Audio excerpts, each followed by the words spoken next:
بسم اللہ الرحمن الرحیم۔ السلام علیکم ورحمۃ اللہ وبرکاتہ۔ بسم اللہ الرحمن الرحیم۔ عزیز طلباء اکرام، ایم.اے. اسلامیات کے مضمون فقہ و اصول الفقہ کا آج ہمارا سبق نمبر 184 ہے،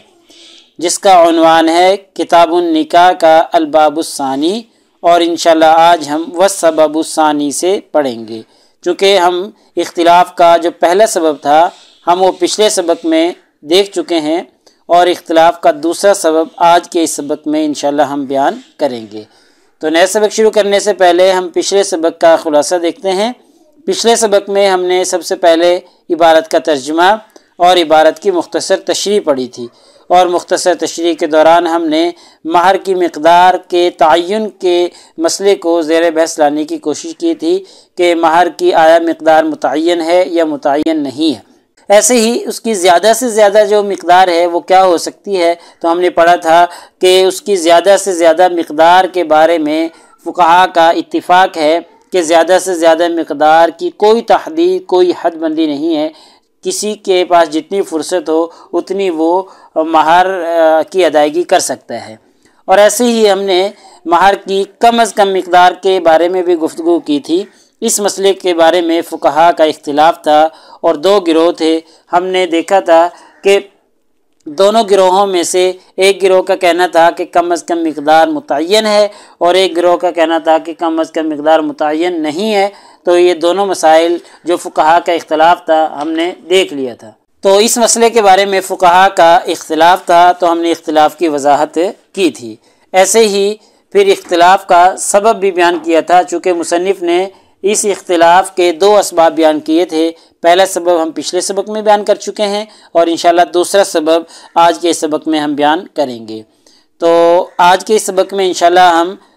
عبارت کا ترجمہ اور عبارت کی مختصر تشریح دیکھیں گے، اور مختصر تشریح کے دوران آج کے اس سبق میں ہم مہر کی مقدار کی تحدید کی جو دلیل ہے وہ بیان کریں گے۔ مصنف تحدید کی دلیل تفصیل کے ساتھ بیان کریں گے۔ تو چلیے دیکھتے ہیں، یہ آج کی ہماری عبارت ہے کہ والسبب الثانی، دوسرا سبب جو اختلاف کا ہے وہ ہے معارضۃ ھذا القیاس، قیاس کے معارض ہے، ٹھیک ہے، معارضۃ ھذا القیاس، اس قیاس کے یہ معارض ہے۔ اس قیاس میں اختلاف کی جو دوسری وجہ ہے مصنف اس کو یہاں سے بیان کر رہے ہیں کہ فالمقتضی التحدید، کہ قیاس جو ہے یہ تو تحدید کا مقتضی ہے،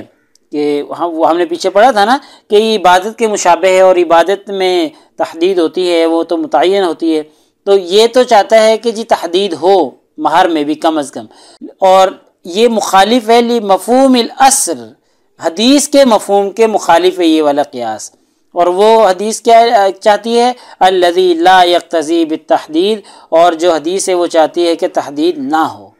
ٹھیک ہے۔ قیاس چاہتا ہے، پیچھے ہم نے قیاس کیا تھا کہ جیسے عبادت ہے، عبادت کا تعین ہوتا ہے، عبادت کی تحدید ہوتی ہے، وہ متعین ہوتی ہے، تو ایسے ہی یہ بھی عبادت کے مشابہ ہے مہر دینا بھی۔ تو جب عبادت کے مشابہ ہے تو اس کی بھی حد بندی ہونی چاہیے۔ تو یہ ہم نے قیاس ایک دلیل کے طور پر پیش کیا تھا، لیکن یہ جو حدیث مبارکہ ہے یہ اس تحدید کا تقاضا نہیں کرتی۔ اس میں تو حدیث چاہتی ہے کہ حد بندی نہ ہو، اور قیاس چاہتا ہے کہ حد بندی ہو۔ یہ ایک اختلاف کا سبب ہے، ٹھیک ہے۔ وہ حدیث کیا ہے وہ آگے چل کر ابھی ہم دیکھتے ہیں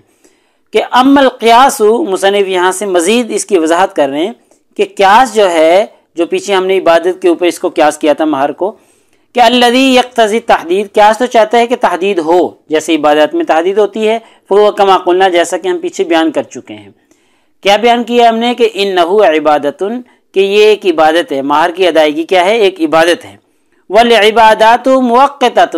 اور عبادات جو ہوتی ہیں وہ متعین ہوتی ہیں۔ تو جیسے عبادات متعین ہوتی ہیں تو ایسے ہی مہر بھی ایک عبادت ہے، تو یہ بھی متعین ہونی چاہیے، اس کی کم از کم مقدار متعین ہو۔ وَأَمَّا الْأَصْلُ الَّذِي يَقْتَضِي مَفْهُومُهُ عَدَمَ التَّحْدِيد، اور اثر جو ہے حدیث مبارکہ جو ہے وہ تقاضا کرتی ہے، یا جو حدیث کا مفہوم ہے وہ چاہتا ہے کہ عدم تحدید نہ ہو، حد بندی نہ ہو، کھل ہو، چاہے کم از کم کوئی کتنا دینا چاہے اتنا دے لے، زیادہ سے زیادہ کی بھی کوئی تحدید نہیں ہونی چاہیے، کوئی کتنا چاہے دے دے۔ فحدیث سہل بن سعد الساعدی، یہ حدیث سہل بن سعد ساعدی کی ہے، المتفق علی صحتہ، اور اس کی صحت پر اتفاق ہے محدثین کا، کہ وفیہ، اس حدیث مبارکہ کا مفہوم یہ ہے یا اس کا خلاصہ یہ ہے کہ ان رسول اللہ صلی اللہ علیہ وسلم، کہ نبی کریم صلی اللہ علیہ وسلم، جاءتہ امرأۃ، کہ ان کے پاس ایک عورت آئی، آپ صلی اللہ علیہ وسلم کے پاس ایک عورت آئی، فقالت، نبی کریم صلی اللہ علیہ وسلم سے کہنے لگی، یا رسول اللہ، اے اللہ کے رسول، انی قد وہبت نفسی لک، کہ میں نے اپنا آپ کو ہبہ کر دیا ہے، ٹھیک ہے، یعنی میں نے اپنا آپ کے نکاح میں دے دیا، یا میں نے اپنا آپ کے لیے ہبہ کر دیا، آپ جیسے چاہیں مجھے استعمال کر لیں، تو یہ انہوں نے کہا، یعنی نکاح کی بات کی۔ فقامت قیاما طویلا، اور دیر تک آپ صلی اللہ علیہ وسلم کی خدمت میں وہ کھڑی رہی، فقامت، کھڑی رہی، قیاما طویلا، نبی کریم صلی اللہ علیہ وسلم کے پاس کھڑی رہی، تو آپ صلی اللہ علیہ وسلم نے کوئی جواب نہ دیا۔ فقام رجل، ایک شخص کھڑا ہوا، ایک آدمی کھڑا ہوا، فقال، وہ آدمی کہنے لگا، یا رسول اللہ، اے اللہ کے رسول، زوجنیہا، آپ اس کا نکاح میرے ساتھ کر دیں، ان لم یکن لک بہا حاجت، اگر اس عورت میں آپ کی کوئی ضرورت نہیں ہے، کوئی حاجت نہیں ہے، تو آپ اس کا نکاح میرے ساتھ کر دیں۔ فقال رسول اللہ صلی اللہ علیہ وسلم، نبی کریم صلی اللہ علیہ وسلم نے فرمایا، هل معک من شیء تصدقها ایاہ، کہ کیا آپ کے پاس کوئی چیز ہے جو آپ اس کو بطور مہر کے دے سکیں، ٹھیک ہے، نبی کریم صلی اللہ علیہ وسلم نے اس شخص سے پوچھا کہ بھئی آپ کے پاس کوئی ایسی چیز ہے جو آپ اس کو مہر کے طور پر دے دیں۔ فقال، اس شخص نے کہا، ما عندی الا ایزاری،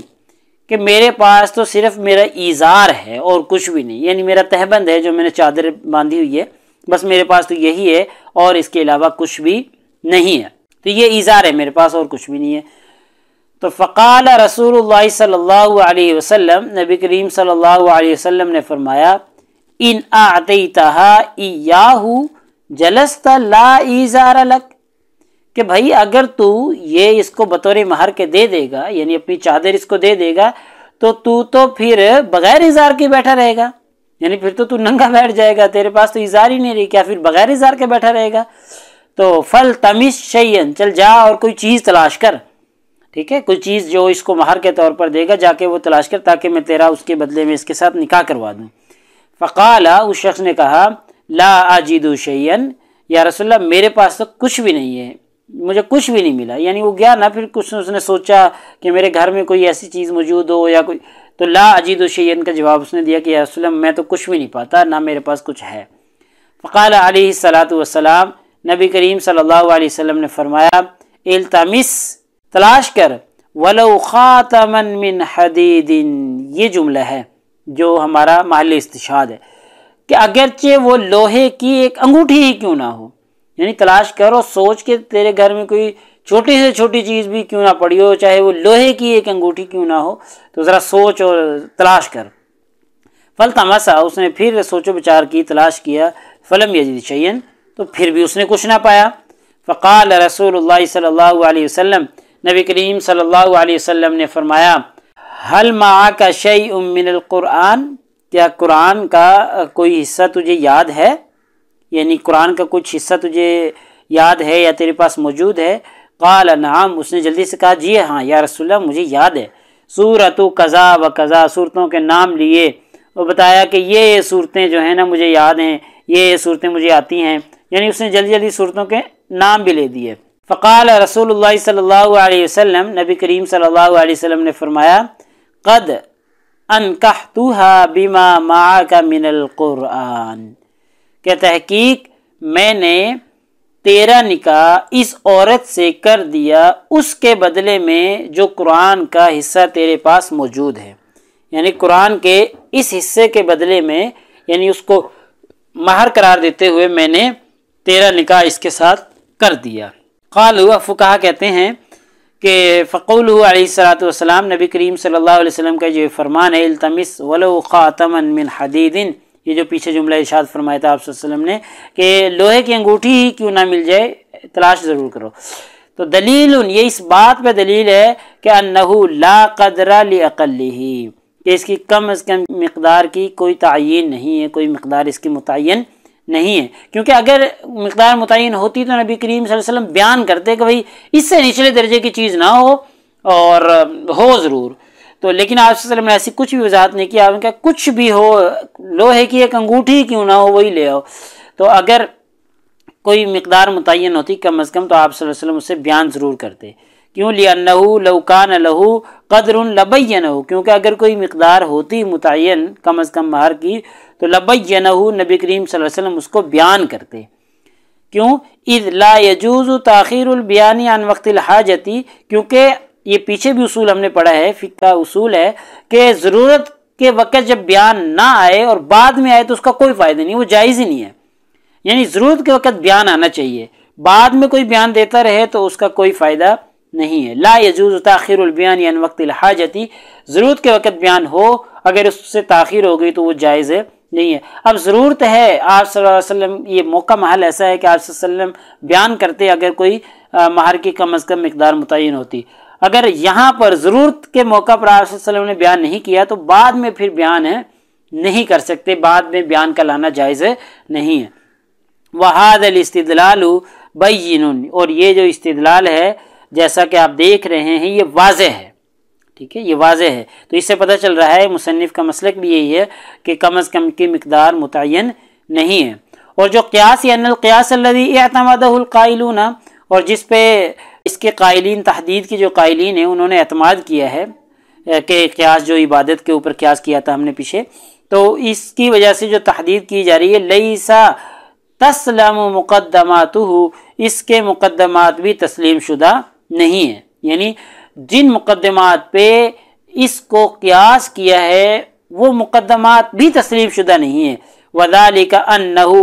انبنا علی مقدمتین، اور اس کی بنیاد دو مقدمات پر رکھی گئی ہے، یعنی جو یہ فقہا کی ایک جماعت جیسا کہ احناف کا اور امام مالک کا کہنا تھا کہ تحدید ہے، کم از کم مہر کی مقدار متعین ہے، اور انہوں نے قیاس کیا تھا عبادات پہ، جیسے عبادات متعین ہوتی ہیں ایسے بھی مہر بھی ایک عبادت ہے تو یہ بھی متعین ہوگی، تو اس قیاس کی بنیاد جو ہے وہ دو مقدمات پر ہے، تو دو مقدمات آگے چل کر اگلے سبق میں ہم دیکھیں گے۔ تو لہٰذا ہمارے آج کے اس سبق کا خلاصہ یہ نکلا کہ آج کے اس سبق میں ہم نے سب سے پہلے عبارت کا ترجمہ اور عبارت کی مختصر تشریح دیکھی ہے، اور مختصر تشریح کے دوران ہم نے مہر کی مقدار کی جو تحدید کی دلیل ہے اس دلیل پر ہم نے وضاحت کے ساتھ بیان کیا ہے۔ تو پیپر میں پوچھے جانے والے سوالات سے متعلق اگر ہم گفتگو کریں تو ایک سوال یہ ہے کہ جی مذکورہ عبارت کا ترجمہ اور تشریح کریں، اور ایسے ہی مہر کی کم از کم کیا مقدار ہوتی ہے فقہا کے اقوال کی روشنی میں بیان کریں۔ تو یہ ابھی ہماری مہر کی کم از کم مقدار پر ہی گفتگو چل رہی ہے، فقہا کا اختلاف تھا، دو جماعتیں بنی، پھر دو جماعتوں میں سے پھر آگے جو کہتے ہیں تحدید ہے تو ان کے نزدیک پھر آگے دو جماعتیں بن گئیں، دو گروہ بن گئے، پھر اختلاف کی جو وضاحت کی، پھر اختلاف کا سبب دیکھا، اور اختلاف کے دو اسباب مصنف نے بیان کیے، ایک پچھلے سبق میں ہو چکا ہے، ایک آج کے سبق میں ہو گیا۔ اب آج کے سبب سے آگے پھر دو مقدمات جن پر بنیاد رکھی ہے تحدید کے قائلین فقہا نے، وہ انشاءاللہ ہم اگلے سبق میں دیکھیں گے۔ تو یہ سوال ابھی ہمارا چل رہا ہے کہ مہر کی کم از کم کیا مقدار ہونی چاہیے۔ تو اگلے سبق نمبر 185 میں انشاءاللہ ہم اسی ترتیب سے آگے چلتے رہیں گے، اور کتاب النکاح کا الباب الثانی ہمارا چل رہا ہے، اور آگے احداہما سے ہم پڑھیں گے، چونکہ دو مقدمات بیان کریں گے تو احداہما سے انشاءاللہ ان دونوں مقدمات میں سے پہلا مقدمہ جو ہے وہاں سے ہم اگلے سبق کی ابتدا کریں گے۔ جزاکم اللہ خیر، السلام علیکم ورحمۃ اللہ وبرکاتہ۔ اللہ پاک آپ سب لوگوں کا حامی و ناصر ہو۔ اگلے سبق تک اجازت چاہتا ہوں۔ اللہ تعالیٰ آپ سب لوگوں کو کامیابیاں اور ترقیاں نصیب فرمائے۔